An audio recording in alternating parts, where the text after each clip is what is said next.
Sejam bem-vindos em mais um episódio do nosso videocast, o Jardim das Infâncias por Alacazu.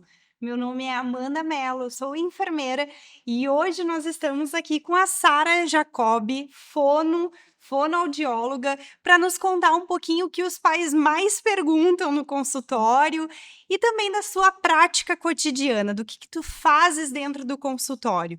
Sara, muito obrigada por estar aqui com a gente, por aceitar o nosso convite, por compartilhar o teu conhecimento e a gente gostaria de iniciar sabendo um pouquinho mais sobre você. Ai, o que eu posso dizer de mim? Eu acho que eu posso começar dizendo que eu sou uma apaixonada pela fonoaudiologia. Muitas pessoas me perguntam quando eu escolhi a fonoaudiologia, né? Por que que você escolheu ser fonoaudióloga? Quis um curso, não deu certo, foi para outro? Eu escolhi ser fonoaudióloga aos 9 anos de idade. Eu não sabia nem falar fonoaudiologia. Eu falava fonoaudiologia, fonoaudióloga. Eu falava tudo errado. Mas a minha mãe teve uma paralisia de prega vocal. E ela não falava nada. E eu lembro, a gente morava, em Duque de Caxias e o consultório era em Botafogo. Então nós fomos ao consultório e eu lembro do consultório até hoje. Era um consultório todo branquinho, sabe? Eu sabia que criança não tinha ali. E não tinha brinquedo, não tinha, era um consultório bem de adulto mesmo. E a minha mãe foi ser consultada por essa fonoaudióloga e ela falou, deu dicas, fez alguns exercícios e naquele dia a minha mãe saiu falando. Eu falei: "Cara, eu quero ser isso aí. É isso que eu quero ser quando crescer". Aí minha mãe falou assim: "Sério?" Eu falei: "Sim". Ela não usou remédio, ela não te deu injeção, ela não operou tua garganta. E tu tá falando, eu quero ser isso. E aos 9 anos eu escolhi e nunca mudei. Eu decidi ser fonoaudióloga e só esperei o tempo chegar. Só que não existia fonoaudióloga no ensino médio, né? Então eu fiz o magistério, porque como eu gosto de lidar com criança, então dali eu só esperei a faculdade chegar para eu fazer justamente a fonoaudiologia. Dizem que quando a gente faz o que gosta, não trabalha, então eu sigo a vida brincando quando falam comigo. Com certeza. E a gente percebes, né, nas tuas redes sociais e conversando contigo que tu atendes muito o público infantil, né? Uhum. Hoje nós estamos aqui para falar sobre um público que é as crianças com síndrome de Down. Esses também são teus pacientes atendidos? Sim, são. São a menina dos meus olhos, eu posso dizer. São crianças maravilhosas com um potencial incrível e eles só precisam de alguém que acredite nesse potencial, sabe. Então eles estão preparados para voar. Ai, que sensacional. Muita gente acha que a demora para falar dessas crianças, né, significa que eles não vão falar. Mas como a gente pode explicar para quem está nos ouvindo uma forma mais realista dessa realidade deste público específico? Essa questão da demora não quer dizer incapacidade, quer dizer que ele vai precisar de um tempo maior para trabalhar aquelas funções. Porque quando a gente pensa em fala, a gente acha que é fácil falar, porque a gente fala, mas falar não é fácil, sabe? A fala é a ponta do iceberg. Para essa fala acontecer, muita coisa aqui embaixo precisa já ter acontecido, sabe? É aquela questão do olhar, do balbucio, do tentar imitar, de compreender, e daí vem a bendita fala, sabe. Mas a gente eu entendo completamente os pais, eu quero que ele fale, mas é um processo. E a gente quando pensa em processo, é só lembrar em processo de justiça, nem sempre vai ser assim, né. Exatamente, e a gente esse tempo de fala, né, esse processo, como tu comentaste, né, ele também leva um incentivo da autonomia para essa criança, Sim, né. sim. Como que os pais podem influenciar nesse processo? Para a autonomia acontecer, os pais precisam acreditar. Eles não podem falar pela criança. Tipo, eu entendo muitos dos pais, sabe? Mas eu quero super proteger. Eu não Uhum. quero que ele se frustre. Eu não quero que ele se sinta menos. Então, eu entendo muitos pais. O acolhimento é essencial. Mas a gente não pode tolir a criança. Ela precisa tentar, ela precisa errar, errar de novo, treinar para daí acontecer. Vai acontecer perfeito? Não, não vai, Uhum. mas vai acontecer. Tu comentaste muito desse exemplo, né, Uhum, da criança ela tentar uhum. falar, né, que Sim. isso é importante. pequenas ações que os pais podem fazer quando, por exemplo, alguém vai cumprimentar a criança, né? Sim. E às vezes ele fala, qual é o seu nome? Aham. Responde pela criança, nesse Exatamente. sentido que tu Sim, comentaste. exatamente. A gente não pode falar pela criança. A gente está negando a oportunidade dele tentar, porque vai errar. E a gente, para falar, a gente foi errando, Uhum. foi moldando. Igual uma criança, ela vai chegar e vai falar, ela quer mostrar a bola. E aí ela vai falar assim, bó, ou então vai falar bah. E aí tu aproveita aquela oportunidade. E isso, aí você dá o padrão correto da fala. Bola, muito bem. Você quer a bola? Toma a bola. Uhum, Mas ótimo. sempre a partir aí vem a questão da televisão, dos videozinhos. Ah, mas eu coloco vídeos de criança falando, né, os bonequinhos falando, colorido, muita música, ela ouve musiquinha o tempo inteiro, mas não é o ser humano. Uhum. A mímica facial do ser humano é diferente do bonequinho da televisão.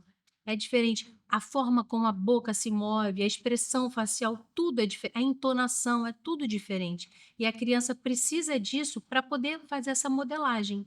A modelagem só acontece assim.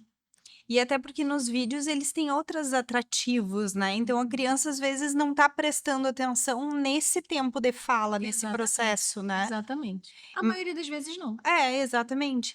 Mas a gente sabe, em contrapartida, o quanto o lúdico importa para este aprender, né? O Exatamente. brincar desenvolve essa autonomia também. Claro. Dentro de um consultório com a fono, né? Como que isso também trabalha para esse estímulo da criança? A ludoterapia é incrível, né? Porque é a arte do brincar. A criança aprende brincando, o mundo dela é brincar. Então, você vai ensinar os AVDs, né, as atividades da vida diária, através do brincar. Pegar a panelinha, mexer a comidinha. Que gostoso! Nham, nham, nham. A gente trabalha onomatopeia, a gente trabalha o nome dos alimentos, o nome dos objetos, tudo no brincar. Uhum. Ah, tá frio, a gente vai usar que roupa? Aí o menino tá com frio, vamos colocar o casaco? Aí pega os dedós, a gente tem muito recurso disponível. E esses recursos, eles são importantes porque fazem também com que diminua esse afastamento, muitas vezes, entre a criança e o profissional, né. Sim, Às claro. vezes, a gente tem talvez a nossa época era muito nessa perspectiva que tu comentaste da tua infância quando levaste a tua mãe, né, no consultório. Era o padrão do consultório branco, o jaleco branco, Aham. esse afastamento entre o profissional e a criança, e quando entra esse lúdico, brincar, o fazer brincando, né, ele já traz essa proximidade. Sim. Eu sempre falo para as mães, né? A gente tem um acolhimento, depois vem a anamnese, e aí quando a gente está conversando, aí eu sempre falo, ó, você vai perguntar para o teu filho o que que tu fez com a tia Sara? O que que tu fez com a tia Sara? Sabe o que que ele vai dizer para você? Em qualquer sessão que ele sair daqui, ele vai falar, brinquei.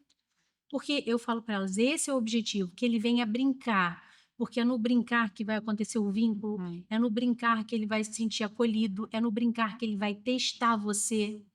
Aí vai vir aquelas testagens, né, que é do não quero, uma birra Uhum. acontecendo, mas ali você modula comportamento para poder ajustar. O que é bom a gente faz perpetuar, o que é um comportamento que não é necessário socialmente, a gente vai descartando dentro do manejo, entende? Uhum. Então a criança, ela é muito moldável. Ela só precisa de alguém que tenha vontade, acolha e cientificamente saiba o que está fazendo, porque a criança não é uma massinha para brincar e depois ficou dura e jogou fora, Uhum. né? Ela precisa de atenção, cuidado e você precisa fazer o seu melhor sempre.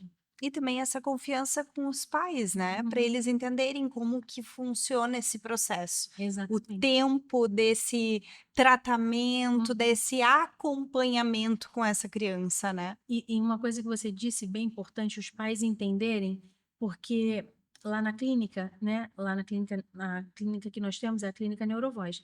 Então lá nós temos um acompanhamento e nós fazemos devolutiva a cada 3 meses. Esses pais vêm ao consultório e ali a gente passa tudo o que está acontecendo. A cada vez que a gente entrega a criança, a gente dá um feedback, né? Ah, fizemos isso, faz isso em casa, mantém durante essa semana que vem vamos ver como vai ficar. Só que a cada 3 meses eles vão estar lá com a Uhum. gente. Aí a gente tem umas tabelas com habilidades e objetivos. Olha, vencemos esse, esse está estacionado, esse aqui precisa de mais estímulo, e aí a gente vai tendo essa parceria, porque tanto a família quanto a criança elas precisam vincular. Se não existe vínculo, não tem progresso, sabe? E eu até hoje, olha, eu já li um monte de coisa, já até procurei o chat GPT para me ajudar a entender a palavra vínculo, mas na prática, nada do que está escrito na teoria ensina. O vínculo é algo assim, extremamente intrínseco, é extremamente. É fora do comum. E é potente, né? É ele que vai trazer esse cuidado ativo, porque Exatamente. o processo do desenvolvimento da fala da criança, ele não vai se dar somente na 1 hora do Não consultório, vai. né? Ele vai acontecer no cotidiano da vida que ele tem junto com os pais, com a família, né? Exatamente. Escola, cuidadores, exatamente. Perfeito. E dentro deste público, quando a gente fala da criança, com síndrome de Down, existe uma estratégia de tratamento que é a placa platina de memória, que é chamado de PPM, né. Uhum. Como isso tende a ajudar os bebês e as crianças nesse Ah, contexto da fala? a PPM é a menina dos meus olhos agora. É o padrão ouro de É um tratamento. padrão ouro de tratamento para os bebês. Por quê? Um bebê com síndrome de Down, ele é muito molinho, é muito hipotônico, é muito flácido, né? A musculatura desse terço médio é muito flácida, muito molinha.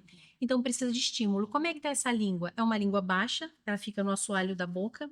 É uma língua protrusa, tá sempre para frente, linguinha para fora, aquela linguinha para fora o tempo inteiro. Excesso de baba, né, a saliva, muita salivação. Então, o que que a plaquinha, ela foi idealizada pelo Dr. Rodolfo Castilho Morales. Ele é argentino e, por incrível que pareça, não é dentista.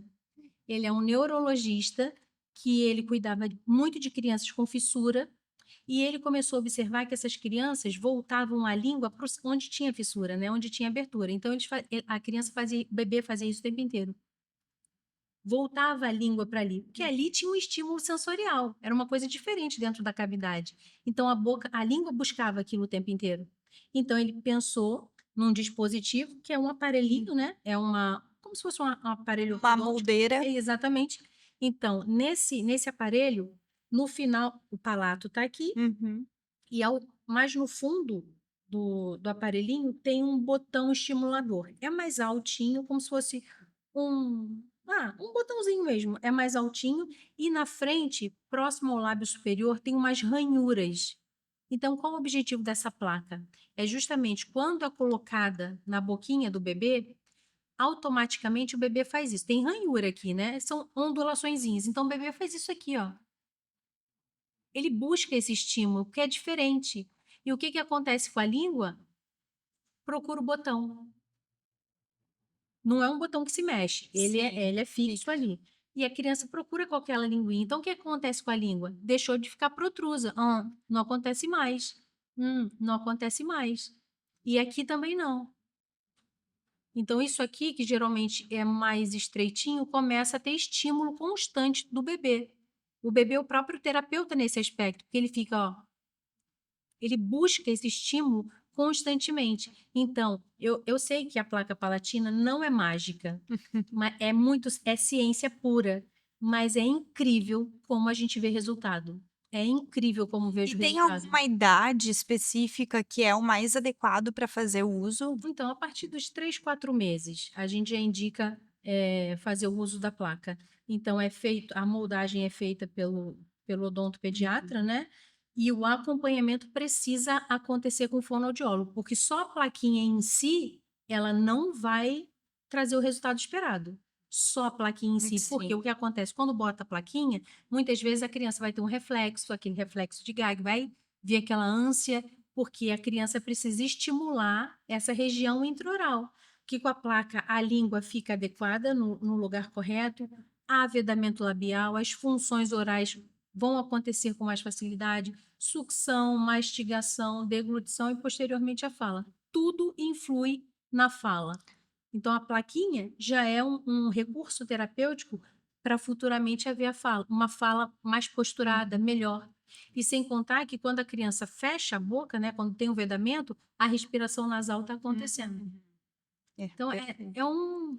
É uma orquestra.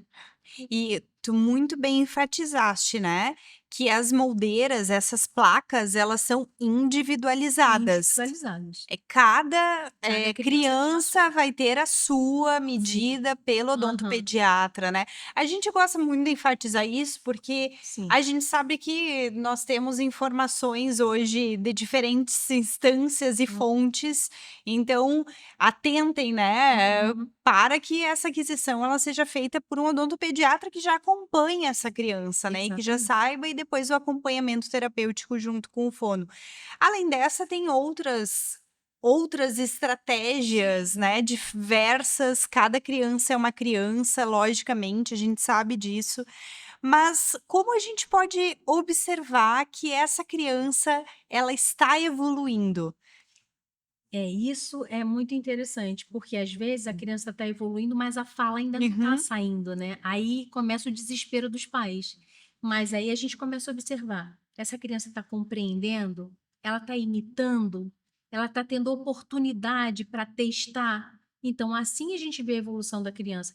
E essa tentativa de imitação vai sair uma fala truncada, vai sair uma fala embolada, mas isso precisa sair. Então, é o que eu converso muito com os pais.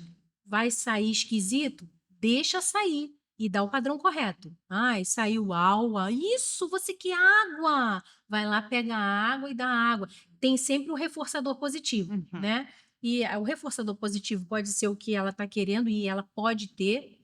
Pode ser um abraço, um beijo, sei lá, um bate-aqui na mão da mamãe. Tudo pode ser um reforçador. Mas a criança é o que a gente falou no começo, é testar e se permitir, porque a evolução acontece, mas nem sempre vai acontecer da forma como eu, mãe, ou eu, pai, espero que aconteça. No tempo que eu espero que aconteça. Exatamente, exatamente. E quando se fala de tempo, como fonoaudiólogo, eu acho que todo fonoaudiólogo fica tenso quando ouve a frase cada criança tem seu tempo. Isso é cruel, porque assim, a gente sabe que a criança tem um ritmo Uhum. para acontecer determinadas coisas, mas quando a gente crava que cada criança tem o seu tempo, então se eu não tiver a fim de fazer agora, eu vou fazer quando eu tiver 60 anos, é o meu tempo. Só que a gente entende que dentro dos marcos de desenvolvimento eu tenho períodos para as Uhum. coisas acontecerem. Então, se até 2 anos eu tenho que estar fazendo frases curtas e eu não faço, essa frase não pode acontecer na minha vida. Cada criança tem seu tempo, porque aí eu perco a oportunidade do estímulo, da neuroplasticidade daquela criança.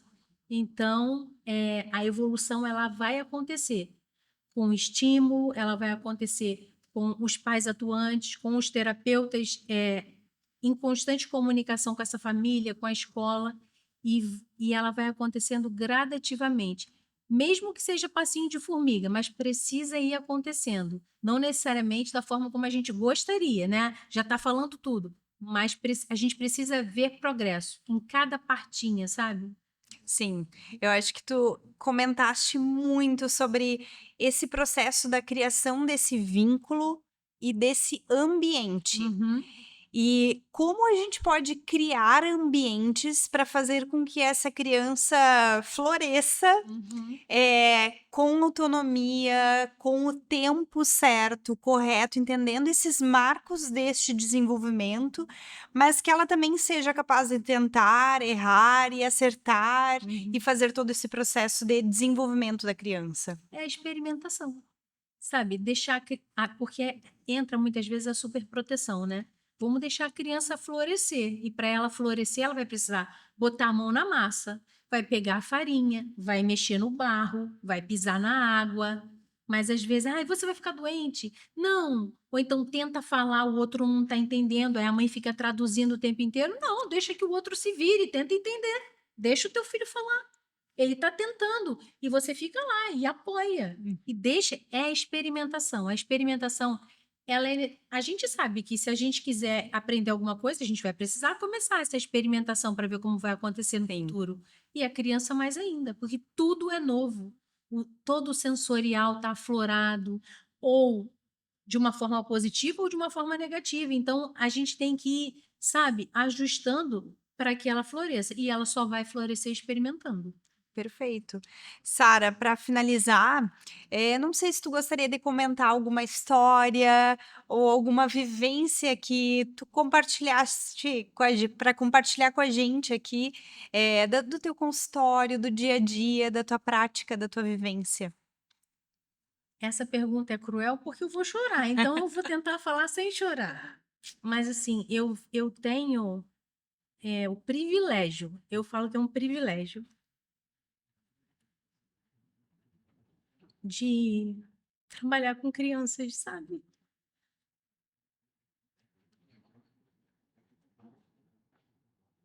Muitas mães chegam para mim e falam assim: agora meu filho, eu tenho certeza que ele vai evoluir porque você é ótima. Eu falo assim: não é assim.